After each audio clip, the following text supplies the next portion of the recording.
right? So if somebody shoots a knee slide without doing something that we've been talking about a lot, and that is acquiring this inside position on his inner thigh with your elbow, okay? If I don't do that, I'm susceptible to the knee shoot, low or up here on my chest, right? So like we work on trying to get this inside position back in, pummeling it back in, okay? So if you don't do that and you start passing, this can occur, okay? Now there's something that you can use defensively in turtle. So if he shoots a knee slide and I beat into that, right? But he still keeps trying to keep trying to pass. Here. So I've got my shin in, call this the turtle hook, okay? Now, some basic ideas. You never want to get seat belted, so don't accept a seatbelt from here, okay? Now, if he tries to seat belt, right, like here, yes, pummel out, okay? What we want to start doing is looking for a cross grip here, okay? All of the submissions that I'm going to show you today are going to be off this cross grip, okay? But here's what I want you to do. Get with a partner and they're going to pass your guard and you're going to get into this position, and then I want you to move side to side. So if he tries to like chase me here, I'm like this, right? If he tries to run around behind me, I've got to, right? And then that's where I'll be finding sit-throughs, things like that. Okay, so one more time. Like when he passes, I come in that hip line here, right? He's following, he tries to go the other way. I've got to kind of press into him as I fall back that way. Turtle hook. Let's go over details on the guard recovery. So you've got this turtle hook in. If anybody is ever just going to put you in turtle, and you can throw this in, right? If I'm already in turtle, right, I can be trying to get that in there to create space. It gets my head away so he can't get this collar. Okay? So again, it goes back into that concept of turtle mobility. You cannot just hang out and camp. You've got to be moving. All right? Now we are going to show some stuff that turns back into the guard. And you know, a lot of times we'll roll out of this as well, okay? So if we're looking to get back to the guard position, okay, reaching over like this is one thing we're going to look at, okay? Now from here, look how I can lower myself in. I can put this past, right, hip, leg, wherever I want it, and I can just pull him down into my guard.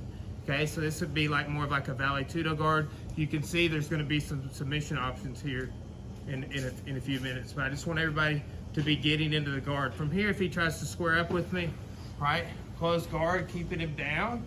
But if you will focus on, if you get this side position here, if you'll focus on turning your knee down, your ankle here by his head for that vale tudo guard, it's hard for him to posture up when everything down. Okay, so he does a knee slide. I'm putting that shin in, and I'm turning away here. All right, I'm gonna reach back like this. I'm just gonna pull him into my guard.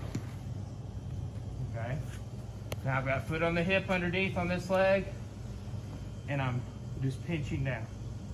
Okay, so from here, if like in the reaction, they try and kind of like square back up with me like before I got there, that's when I'm just gonna pull that guard in, maybe like a single wing. There'll be some sort of intermediaries that you may end up in, right? Because they're gonna be reacting. Let me do a knee slide pass on you. So as I'm knee sliding, I didn't get the inside position on the leg, so he's able to block here, right? Now we're like this. He reaches back, he sits through. See how I'm like squaring him back up? So it kind of is becoming like about high guard, hybrid. He's got an open guard foot on the hip, but he's winging me. He's got posture down. Kind of interesting little guard, but that's what I'm saying. It play out a couple of different ways.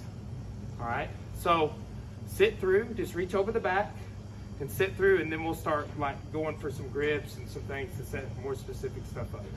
Make sense? Yeah. 1, 2.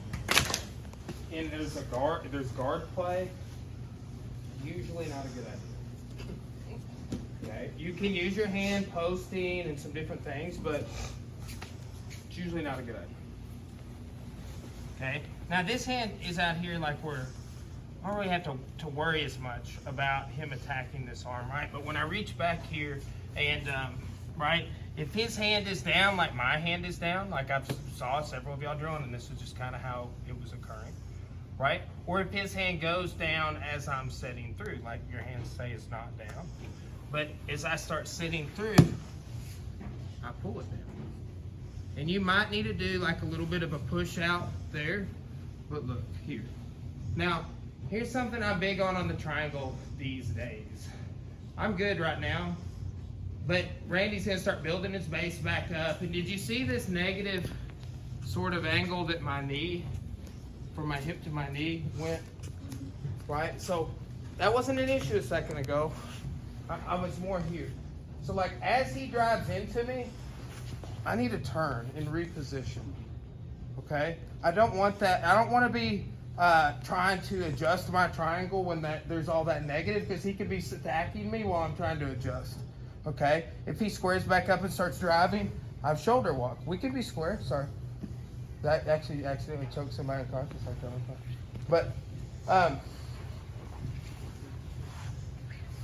I didn't even have it locked, right? It's just moving around, okay? So when you're here, look, that's kind of natural. Or when you're coming down, like this. Okay, so this incidentally will occur, right? Now here, he starts defending though, you've got to reposition, okay? He keeps driving back in, shoulder walk. Don't get on the line with him.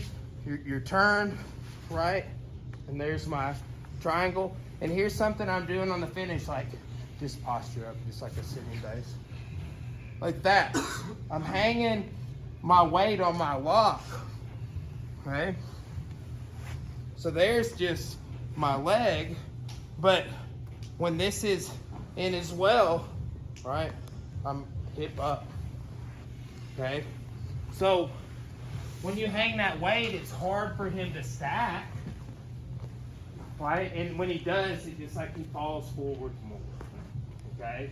So think about this, like when you adjust your triangle, if they are like pushing your knee, don't be reaching up and grabbing for your foot at that point. If your knee is back bent towards your face. Shoulder walk, turn, angle, go under their leg, get off the same line that they are stacking you on, then you can adjust your triangle. Make sense? Yeah. 1, 2.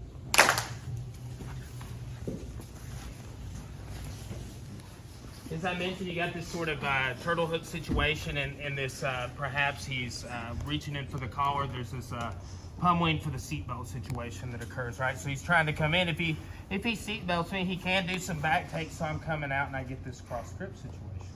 Okay, so look what I can do here.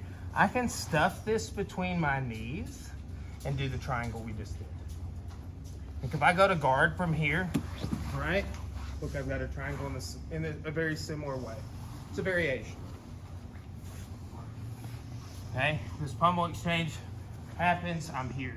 So look, I wrap, okay? I'm gonna sit through and keep the Kimura laced here, okay?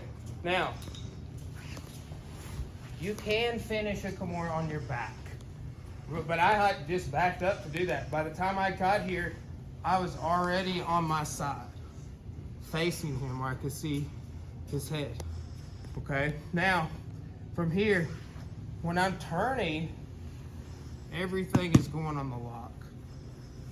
Okay, so he passes, he didn't get the inside position. I'm blocking with my shin here. This little pummel exchange occurs, right? I intercept, I go here, I sit through, and I'm rotating on my side. Okay. You can finish it on your back, but you're gonna have to use your arms more. I like to keep everything in tight and rotate. It's way worse. Okay. So, just sitting through for the Kimura off the cross grip when this little seat belt he's looking for is there. Here. And look, it's almost like a little hip switch, like a snaky move. Like this. I come in. There's my Kimura. Does that make sense? So 1, 2.